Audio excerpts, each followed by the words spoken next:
Hello and welcome to the Ghosts and Folklore podcast.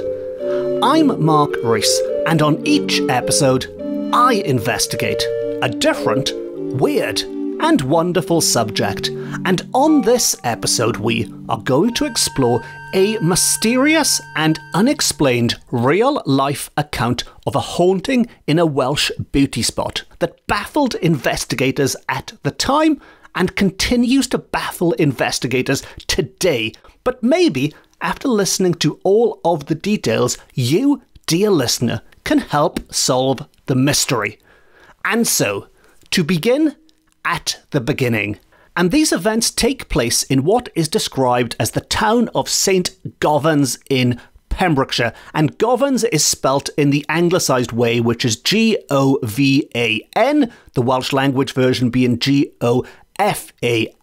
And when they say the town of St Gofans, I am assuming they mean the town of Bosherston, which is next to all the St Gofan landmarks, St Gofans Head and St Gofans Chapel, this wonderful folklore-filled attraction perched on the cliffs overlooking the sea. But in the original text, it is referred to as the town of St Gofans, so I will use the original text just in case I've got my geography mixed up. But we are certainly in Pembrokeshire, and it was there in the first half of the 20th century, so roughly some 100 years ago, that the inhabitants of this little town were much agitated by the pranks of a most inconsequent and noisy ghost. The worst kind of ghost. It was most inconsequent and noisy. And they were much agitated by this one in particular because it targeted the most inappropriate of houses to prank, it would appear. Because this ghost did not target the local Gothic church or the local run-down battered house on the corner.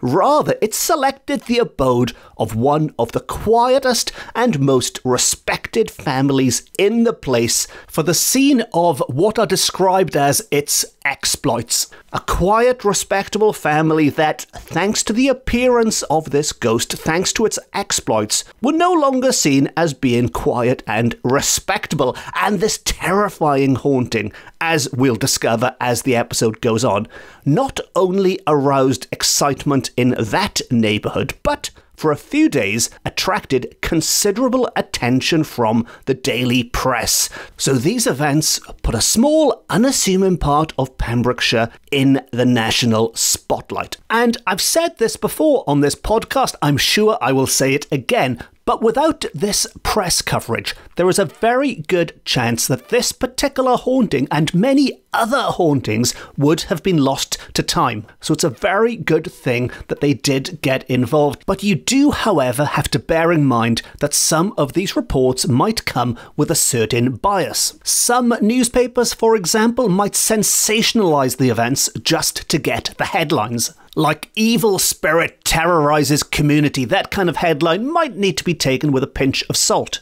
And at the other end of the scale, you might get the press people who just want to dismiss such nonsense as they see it. They might even belittle those involved. So it's worth bearing that in mind, but overall I think we have to thank the journalists for recording these accounts. And no, I'm not just saying that as a journalist myself. Now, back to this case, and as grateful as I am to these journalists for recording these events, they were not, it would seem, clever enough to solve the case. And neither were the people of Pembrokeshire who looked into it. And to quote, "In spite of close investigation, no real solution of the mystery was ever arrived at." Although our narrator does point out that while no explanation was found, the larger section of the community were very sceptical about the events, and at length they dismissed the matter as a case of trickery in some shape or other. So they dismissed the affair as trickery, and this is something our narrator was very unhappy about, because they said, to quote, "This explanation, in the light of many reliable witnesses' evidence, was quite inadmissible to thoughtful minds." The idea that it was trickery was quite inadmissible to thoughtful minds. So what our narrator is telling us is, at the time, while most people were sceptical and they blamed things like trickery, nevertheless, they could not explain what this trickery was. Whereas those with more thoughtful minds, like the listeners of this podcast, I like to think, people with thoughtful minds that put a bit more effort into it, they would be more open-minded and they might come up with other suggestions. Of course, that's not to say you would believe it. You might still very well be skeptical. But nevertheless, to dismiss it as trickery without tackling the evidence first, as far as the narrator of these events is concerned, that would be the wrong thing to do because things just don't add up. And I'm sure at this point you are thinking, well, what is this evidence? Because it wasn't just one person who thought they saw or heard something, or two people, but, to quote, many reliable witnesses seemed to suggest it was not trickery, but paranormal. And the first report to cover the events published in a local paper went like this. Great excitement has been caused at St. Govan's during the past week, owing to the alleged appearance in the principal street of a ghost. It has taken its abode, so the story goes, in the house of Mr. Moore, from which in the early hours of Sunday morning, loud metallic clanks were to be heard, which you might be thinking sounds like good old-fashioned poltergeist activity. Metallic clanks could be heard in the house of Mr. Moore, and as a result, those with an interest in such things decided to investigate and to continue. A Mr. A.B. Rose and others at once proceeded to investigate, and it was found that a bed in one of the rooms was rocking violently, and in doing so came in contact with the wall, causing the sounds which had been heard. So they discovered a bed rocking violently against the wall, and on the one hand this was good news because they'd solved the puzzle of the metallic clanking sound. It was being caused by this bed rocking violently against the wall. On the other hand, the bad news is they'd discovered an even bigger problem. They'd discovered a bed rocking violently against the wall, seemingly by itself. This had now moved beyond simply being some strange paranormal sounds, and further investigations failed to reveal the cause of the rocking. The bed was in contact with nothing but the floor, and nothing could be found to indicate in any way that the rocking was caused by anything natural. So while it's a bit vague on details, I don't know exactly how they checked it. I assume they did a little bit more than just lifting up the covers to make sure there was no one hiding under the bed and rocking it or anything. But they were convinced there was nothing natural causing it. And as regular listeners will know, if there's nothing natural causing it, well, could it be something supernatural causing it? Well, that certainly seems to be the suggestion, and it is curious, the report says, that the phenomenon always takes place at about 7 in the morning and at the same hour in the evening. So this violent metallic banging and clanging has regular hours. It likes 7 in the morning, it likes 7 in the evening, and it has certainly been continuing for several days. It's a bit difficult to pinpoint exactly how many days, but we are told it started on Sunday, on the Lord's Day. It must have gone on for a few more days for them to notice it was 7 each day, but however many days it went on for, several attempts had been made to solve the mystery. But up to now, up to the time of writing this particular report I'm quoting from, up to now, nothing has been deduced from the observations made. The street opposite the house has been thronged all day, and the aid of the police has had to be called to remove the crowd of sightseers. And this is, again, something I've spoken about and written about many a time now, where in the good old days, certainly in the Victorian times, going into the Edwardian times, if a house was supposedly haunted, it would attract many people, potentially hundreds of people, to gather outside. It would be like a festival atmosphere out there, people standing around all through the night, hoping to catch a glimpse of the ghost.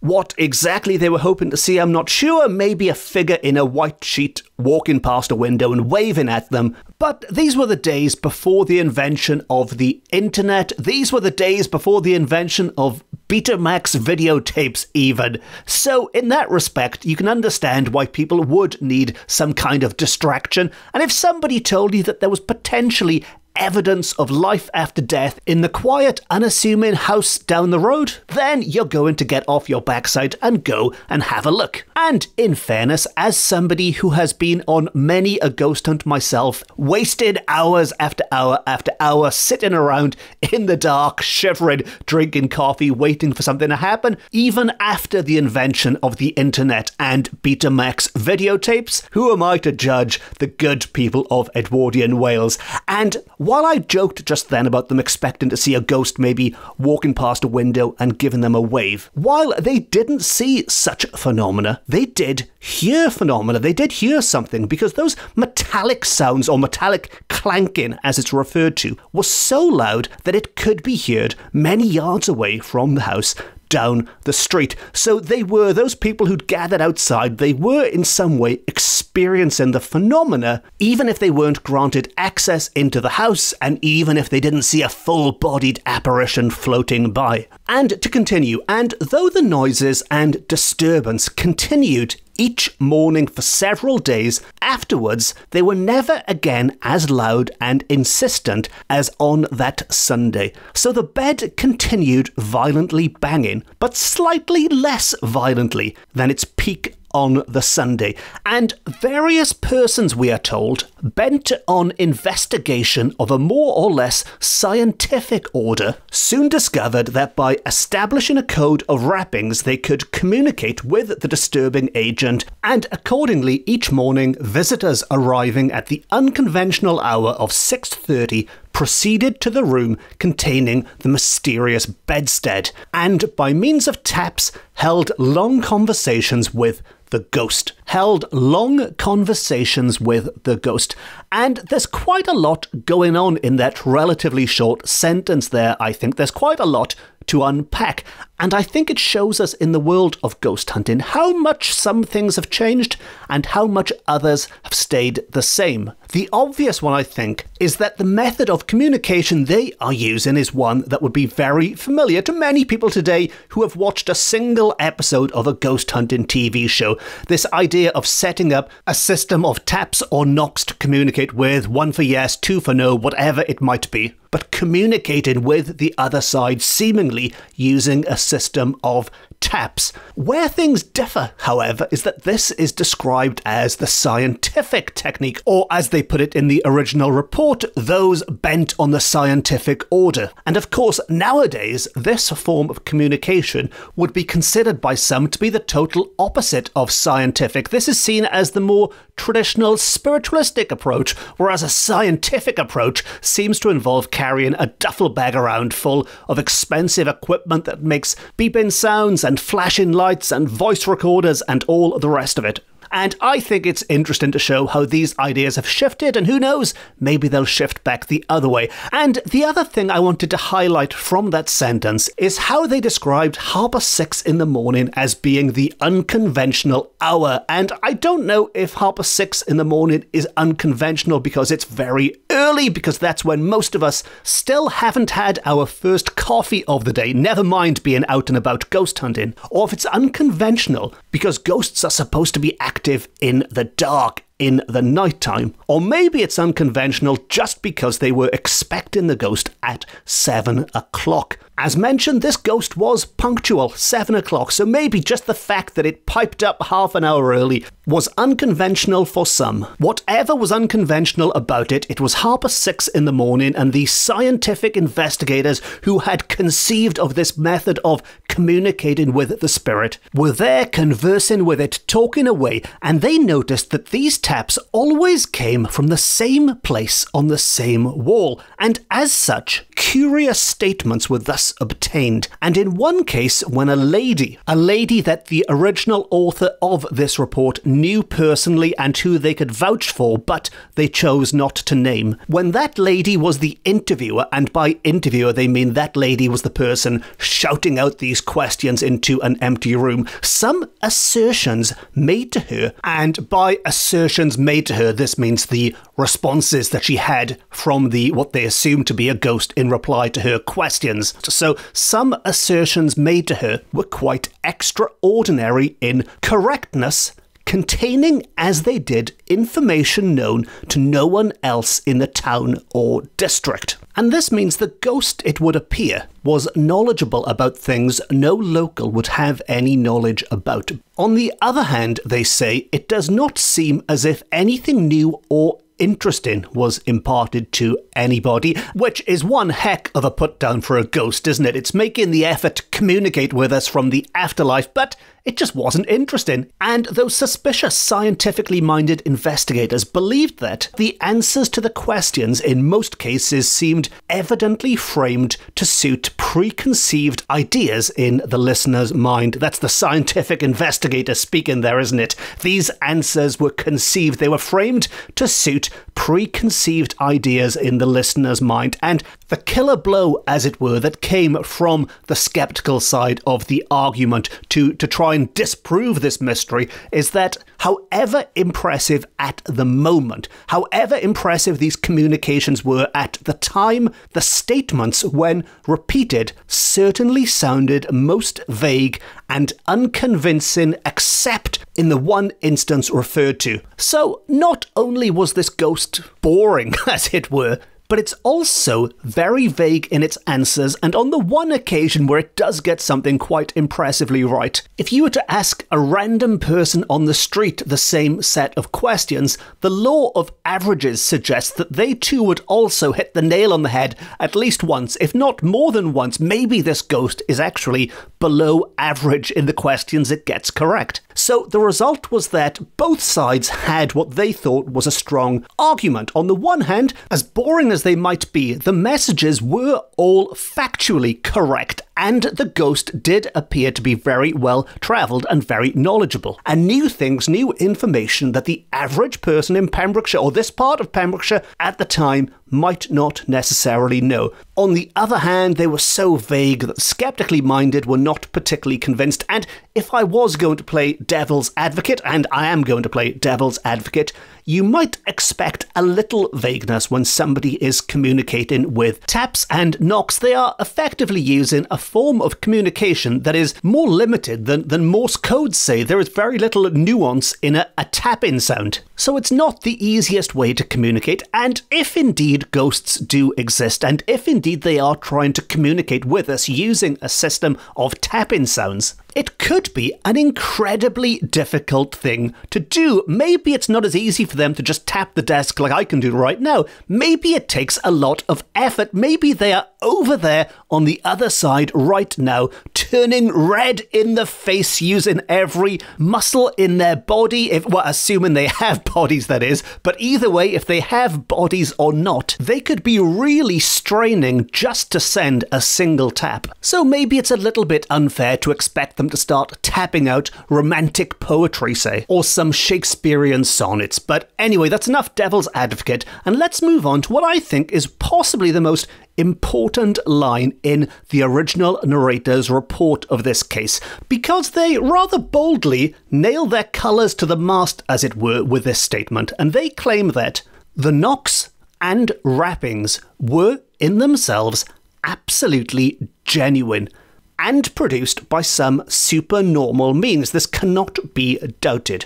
Which is quite a statement. They cannot be doubted. I think we know exactly which side of the argument this narrator is on. And they add that anyone who has ever had any experience of table turning will realise that the genuineness of manifestation is quite compatible with the extreme futility of the information usually conveyed in such ways, and will recognise that the noises and rappings in the house at St. Govan's evidently belonged to the same class of phenomena. And that's another sentence that, besides being a bit of a mouthful, also needs a little bit of unpacking. And while I won't go into a full description of table turning right now, I imagine a lot of people listening have heard of table turning or table tipping before, but as the name suggests, it's when a table is turned, supposedly by some kind of supernatural force, by a spirit who tilts the table in response to questions, and which our narrator suggests is genuine phenomena, even though some of the information gained from it might not necessarily be of much use.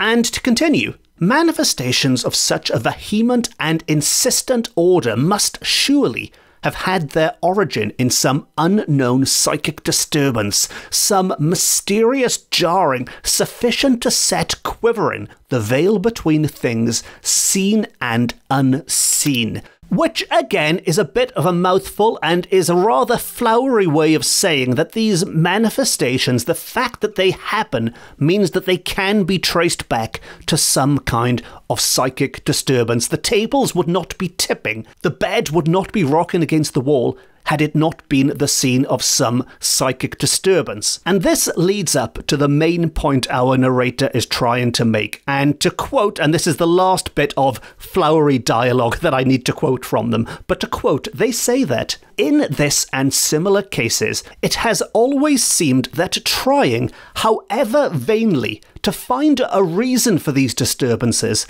is very much more interesting than heeding or dwelling long on the messages which rewards the efforts of the investigator. So what they mean by that is, it's not the messages that the spirits are sending us that is interesting. What's interesting is the fact that they are communicating with us regardless. They could be sending us absolute gibberish. It's the fact that they are communicating that is interesting. Or to put it another way, it's the messenger that's important, not the message itself. And to continue, for if indeed spirits are responsible for the replies to our questions, they seem only too often to belong to that lying, and lying is in inverted commas here, that lying class with whom it is certainly best to avoid dealings. So what they're saying with that last bit there is that even if we could make sense of these messages, they aren't to be trusted. They are, or they could well be, literally liars. They could be lying, according to our narrator. And maybe, and I'm just thinking aloud here, but maybe this goes back to the idea that spirits are seen as being evil, spirits are seen as being demonic by some, and as such we should not believe the tongue of the deceiver. And this reinforces the argument that what's important is simply the fact that you are receiving communication and not the words themselves.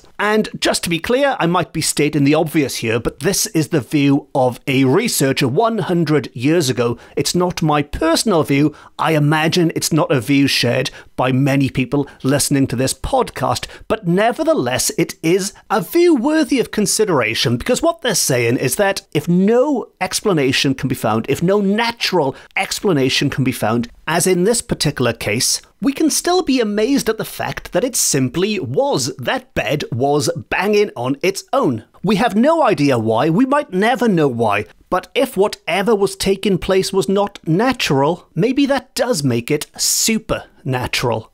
And while that brings us to the end of the details of this account and our narrator's personal views, before we wrap up this episode, we can take a quick look at what was recorded about the history of the property, which might offer some clues as to the events that took place inside. And we are told that, in regard to the haunted house of St. Govan's, its history and associations may have something to do with the manifestations. For it's not uncommon for old houses which have known some strange happenings within their walls to be haunted in such a way. And this particular habitation of most unobtrusive and un-ghost-like aspect, we're going back to the start of this episode where the property was described as being very unghostly, it was very unspooky. This was not a spooky house, it was most unobtrusive and un-ghost-like. But it was a place of some antiquity, and for many years it was used as a bank, and long before that it was an inn, and as regular listeners will know, pubs and inns are great places to be haunted, and as our narrator tells us, surely a ghost was ever a necessary appurtenance to every respectable inn of the golden days. And I would add to that, not just the golden days anymore. A ghost is a necessary ingredient in any pub pub and inn today. But back to this one, and sadly, no authentic tale or legend remains to connect those times with the present. So despite being a house with an interesting past, it was a bank, it was a pub, it surely had a ghost, they were unable to find any accounts of a haunting in that building when it was a bank, when it was a pub, when it was anything. There was nothing before these events. And that is pretty much where the case was closed. And to wrap up this investigation and this episode, the haunting eventually fizzled out on its own, and we are told that its noisy demonstrations daily became less, like a ghost that was running out of power. And as the ghost's power waned, so public interest waned with it, and no definite result was obtained by any of the investigators, scientific or otherwise. The subject, after forming for several weeks a sort of conversational bone of contention between skeptics and believers, which is a nice way of saying after weeks and weeks of skeptics and believers being at each other's throats about what was going on in this house, the haunting itself shared at last the fate of such abnormal topics and died a natural death, which I think is a great way of wrapping up a ghost story that just fizzled out without coming to any definite conclusion. It just died a natural death. And this podcast is about to do the same, because it's time for this episode to die a natural death. And on that rather fatalistic note, so ends another episode of the Ghosts and Folklore podcast. If you enjoyed this episode and you haven't already, please consider hitting the subscribe button. And if you really enjoyed it, you can support the podcast by treating me to a coffee or picking up some merchandise from my website, or just leaving a nice review or rating. If you'd like more Ghosts and Folklore, you can follow me on social media. And as well as this podcast, I've written a number of books about similar weird and wonderful subjects, which are available from all good bookshops offline and on. And again, you can find a full list of those books on my website. All of which just leaves me to say thank you very much for listening. Diolch and fawr iawn am wrando. I've been Mark Rees. This has been my Ghosts and Folklore podcast, beaming to you from Wales to the world. And remember, whatever your personal views are on this case, if you're a skeptic who thinks it's all a load of rubbish, if you're a true believer who thinks that banging bed was clear evidence of life after death, it doesn't matter either way. If you're a skeptic, if you're a believer, if you're a scientist, if you're a lion tamer, as long as you're doing what you enjoy doing, nothing else matters. To accidentally quote Metallica there, which is not how I planned on ending this episode, but just get out there and enjoy yourselves. And never care for what they do, and never care for what they know. Until next time, no star.